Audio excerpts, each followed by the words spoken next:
So, judges, do we really keep this cycles person? Did bro really make a cancel thread and end it like this? If I ever do something really bad in the last tweet in my exposal is the Among Us voting out screen, I swear.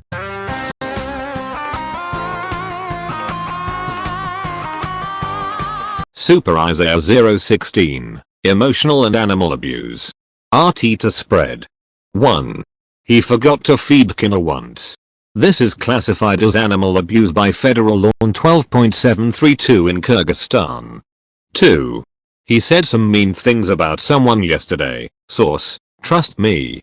Guys, do we really have to keep this Isaiah guy? He seems a bit sus. Ouch. This is of course a joke. Isaiah would never do such horrible things to Kina. Pleading energy, pleading energy, pleading energy, pleading energy, pleading energy, pleading energy, meow meow meow.